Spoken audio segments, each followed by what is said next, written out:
Hi అండి. Welcome back to our channel. ఈరోజైతే నేను సాంబార్ చేద్దాం అనుకుంటున్నానండి. ముందుగా అయితే పప్పు నానబెట్టుకొని అది ఉడకపెట్టేసానండి ఫుల్‌గా. కుక్కర్‌లో పెట్టుకున్నాను. 3, 4 విజిల్స్ అయితే వేసుకున్నాను. అందులోనే టమాటీలు కూడా వేసుకున్నానండి. ఈ సాంబార్‌కి చింతపండు కొంచెం నానబెట్టుకున్నాను. ఎందుకంటే నేను అందులో మామిడికాయ ముక్కలు కూడా వేసుకున్నాను.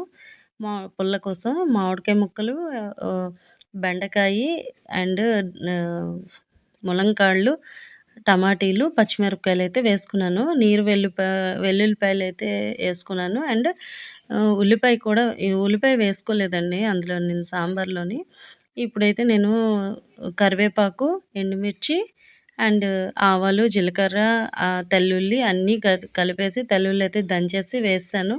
తాలింపు కూడా పెట్టేసానండి నేను కరివేపాకు కూడా వేసేసి. ఈ సాంబార్ అయితే రెడీ అయిపోయింది. ఈరోజు బాబాకి నైవేద్యంగా మధ్యాహ్నం భోజనంకి ప్రతిరోజు నేను పెడతాను. కానీ ఈరోజు ఏంటంటే సాంబార్‌కి సైడు దుంపల ఫ్రై అయితే సూపర్‌గా ఉంటదండి. లొట్టలేసుకొని మరీ తింటారు ప్రతి ఒక్కళ్ళును.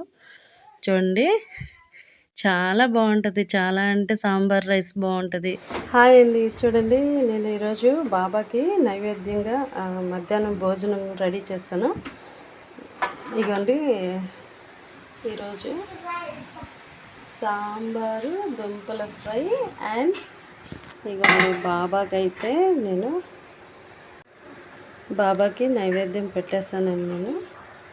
చూడండి నా వీడియో మీకు నచ్చింది కదండి. లైక్ చేసి, షేర్ చేసి, సబ్స్క్రైబ్ చేసుకోండి.